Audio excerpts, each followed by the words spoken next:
Module 4, liste, tuple et dictionnaire. Dans ce module, nous allons voir comment stocker et manipuler des collections de données. Les listes, tuples et dictionnaires sont très utilisées en Python pour organiser des informations de manière flexible et efficace. Les listes sont très flexibles. On peut y ajouter, enlever des éléments, les trier, et cela en fait l'une des structures les plus utilisées. Donc une liste est une séquence modifiable, c'est-à-dire qu'on peut modifier ces éléments.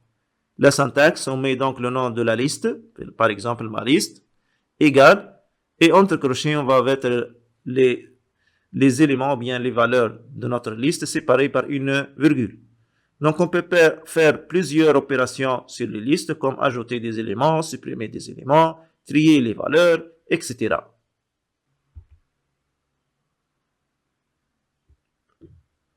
Les tuples sont similaires aux listes, à la différence qu'ils ne peuvent pas être modifiés après leur création. Idéal pour des données fixes comme des coordonnées. Donc un tuple est une séquence non modifiable, immutable. La syntaxe, on va mettre le nom de notre tuple, par exemple mon tuple égale, et on va mettre les valeurs entre parenthèses cette fois-ci, et séparées par une virgule. Donc stocker des valeurs qui ne doivent pas changer. Donc on ne peut pas changer les valeurs de tuple.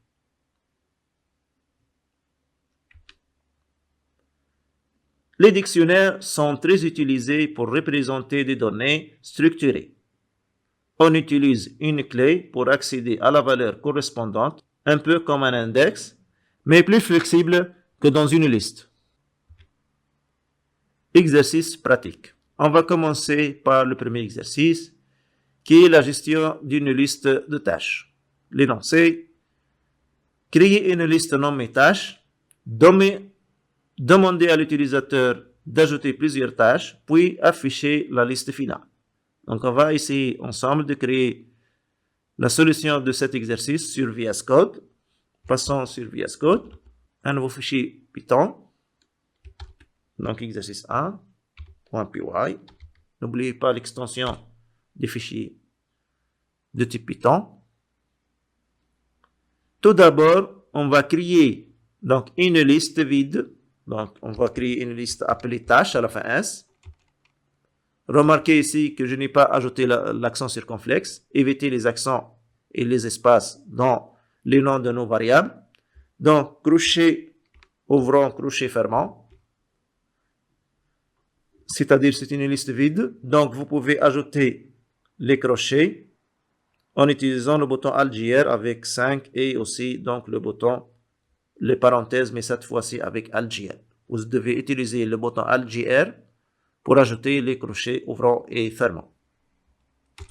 Donc maintenant, on va créer une boucle pour afin de parcourir notre liste et ajouter tâche par tâche.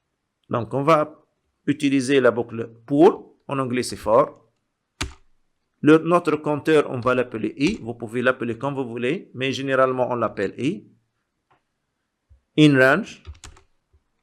Et ici, combien d'éléments je veux ajouter à notre liste. Par exemple, si je veux ajouter 3 éléments, donc je vais ajouter ici 3. N'oubliez pas les 2 points. Ça s'appelle la syntaxe. Vous pouvez, si vous voulez, ajouter un commentaire. Par exemple, ici, on peut ajouter « On demande 3 tâches ». On demande 3 tâches.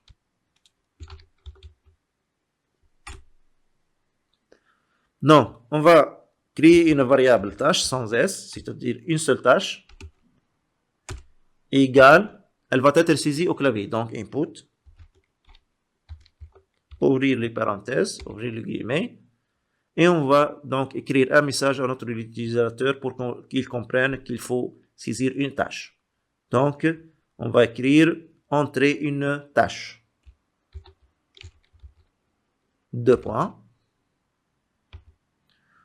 Donc ici, on n'a pas besoin de faire une conversion puisque donc les tâches ce sont de type chaîne de caractères et le clavier, lorsqu'on saisit nos tâches, elles seront donc stockées sous forme de chaîne de caractères. Donc Ici, on n'a pas besoin de faire une conversion. Puis, on va ajouter cette tâche-là à notre liste de tâches. Comment on va faire ça? Donc, on va faire appel à la liste des tâches, à une fonction qui appartient. Donc, comme vous voyez, donc, déjà VS Code nous propose la fonction append, c'est-à-dire on va ajouter à la liste. Qu'est-ce qu'on va ajouter? On va ajouter la tâche sans S, c'est-à-dire qui a été saisie au clavier. Puis, je vais sortir de la boucle pour, après avoir fait 3 tours pour saisir les 3 tâches. Donc, je vais afficher maintenant la liste de mes tâches avec la fonction print, comme d'habitude, print. La liste des tâches, virgule, puis je vais ajouter donc le nom de notre liste qui est tâche à la fin S. Je vais exécuter mon programme. Donc, comme vous voyez, il nous demande une tâche. Je vais écrire ici donc la première tâche, par exemple, consulter le courrier électronique.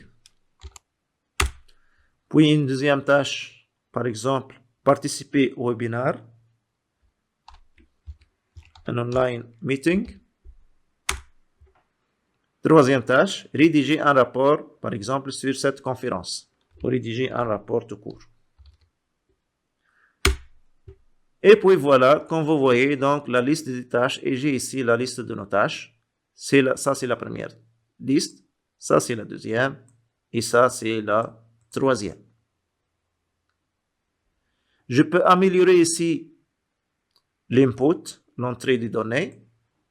Donc ici, je vais ajouter à cette chaîne-là, plus str, entre parenthèses, u plus 1. Pourquoi plus 1? Parce que ici, for range, elle va commencer de 0 à 2. Et nous, on veut afficher ici la tâche numéro 1, par exemple. Si, par exemple, on va écrire numéro. Tâche numéro 1. Je peux aussi ajouter ici 2 points.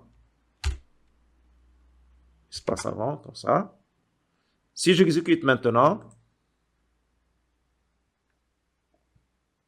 vous voyez ici, entrer une tâche numéro 1. On peut améliorer ici, entrer la tâche numéro 1. La tâche. Ça, c'est mieux comme ça. Donc, si j'exécute de nouveau,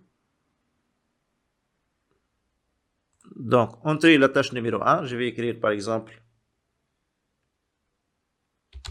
lire email, tout court.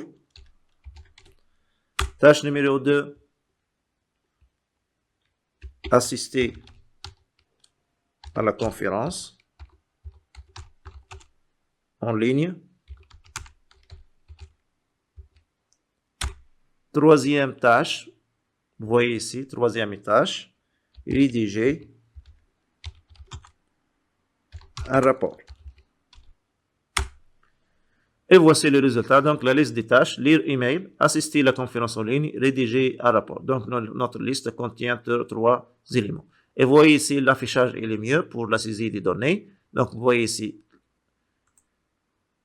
entrer la tâche numéro 1, puis la tâche numéro 2, puis la tâche numéro 3. Comment on a fait ça? Donc, ici, on a concaténé cette chaîne-là avec i plus 1. On l'a converti en chaîne de caractères parce que i plus 1 c'est un entier. Et on a concaténé donc à cette chaîne-là. Vous pouvez aussi ajouter un espace après pour pouvoir donc avoir une bonne lisibilité. Puis on va ajouter chaque tâche saisie à la liste de nos tâches. Et finalement, on a affiché toutes les tâches. Ici, par exemple, vous pouvez changer ici. On va commencer de 1, virgule. Elle va s'arrêter à n-1, c'est-à-dire 4 moins 1, ça fait 3.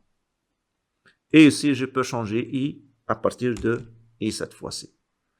On va exécuter, on va voir ce résultat-là. Donc, on va commencer de 1. On va s'arrêter à 3, à 4 moins 1, ça fait 3. Donc, ici, on n'a pas besoin d'ajouter plus 1. Donc, on met directement les. Si j'exécute de nouveau, Donc, tâche numéro 1, lire email. Tâche numéro 2, webinar. Tâche numéro 3, rapport. Rédiger le rapport. Donc, vous voyez ici, nous avons 3 tâches. Lire email, assister au webinar et rédiger le rapport. Exercice 2. Analyse d'un tuple de notes. L'énoncé. On va créer un tuple contenant 5 notes, exemple 12, 15, 9, 18, 10. On va calculer et afficher la moyenne. Donc ici, on va utiliser des tuples parce qu'on ne va pas changer donc les notes ici qu'on a saisies. Mais ce qui va changer, c'est la moyenne qui va être calculée. Donc, les notes ne seront pas changées. Pour cela, on va utiliser des tuples. Donc on va passer directement à VS Code pour faire cet exercice. Donc exercice 2. Tout d'abord, on va créer une variable appelée note à la fin S de type tuple. Donc on va mettre parenthèse et on va mettre les éléments de notre tuple séparés par une virgule entre cette parenthèse-là. Par exemple 12, 15, 9, 18, 10. Donc, on a défini une variable de type tuple qui contient 5 notes. Maintenant, on va calculer la moyenne. Donc, la moyenne, on va créer une variable appelée moyenne qui va contenir la somme des notes. On va utiliser donc une fonction prédéfinie appelée sum qu'on peut appliquer sur les tuples.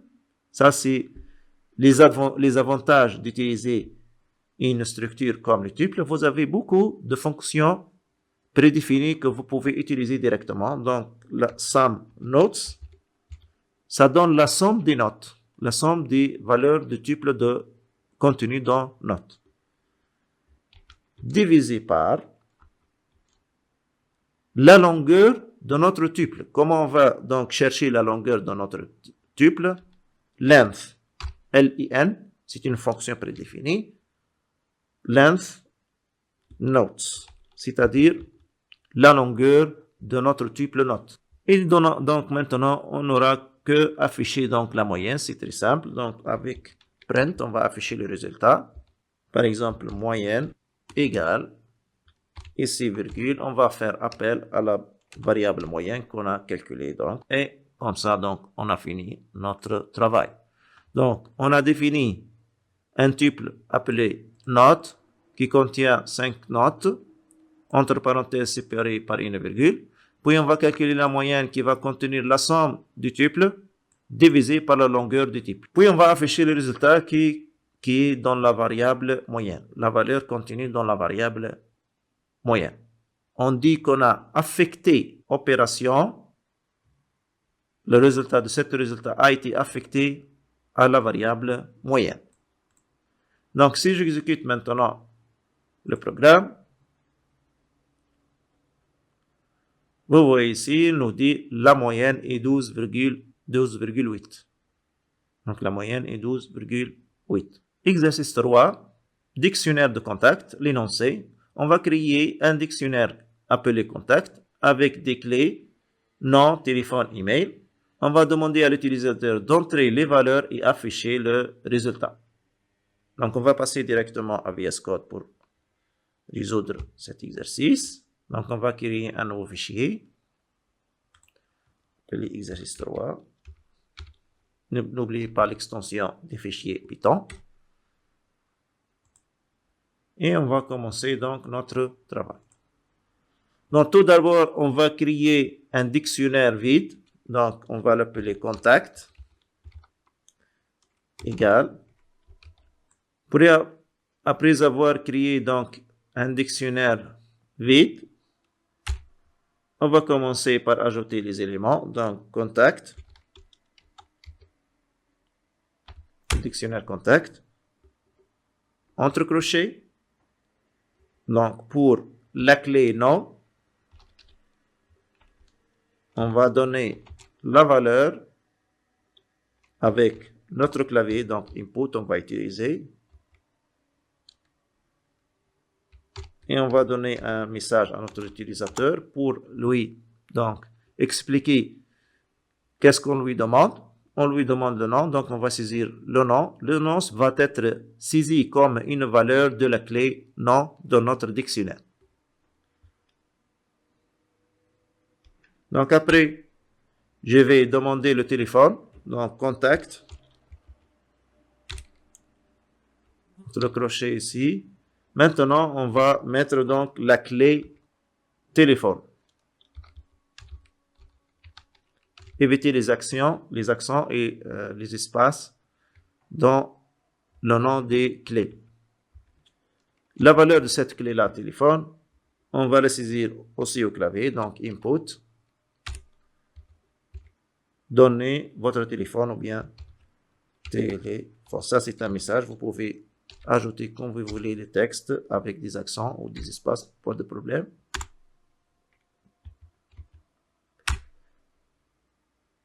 Et maintenant, on va demander l'email.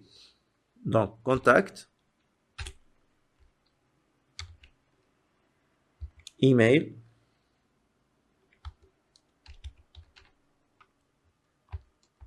Donc, pour la clé email, ou bien on dit aussi index email, on va aussi demander à l'utilisateur de donner l'email. Donc, input. Email. Deux points. Donc, après avoir saisi les valeurs pour nos clés, on va afficher notre résultat. Donc, on va afficher le contenu de notre dictionnaire. Comment on va faire ça? Tout simplement par la fonction print, comme d'habitude.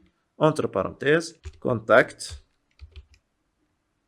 deux points, virgule, le nom de la variable contact, qui est le nom de notre dictionnaire.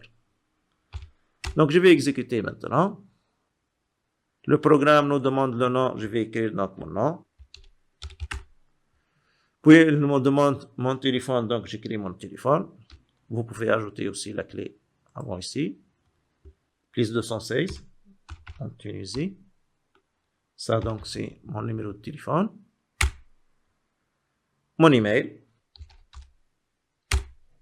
Et comme vous voyez ici, nous avons affiché notre dictionnaire qui contient ici, comme vous voyez, donc, le nom, l'index ou bien la clé nom, c'est Mesni Kamel. Pour l'index téléphone, voici mon téléphone. Pour l'index email, voici mon email.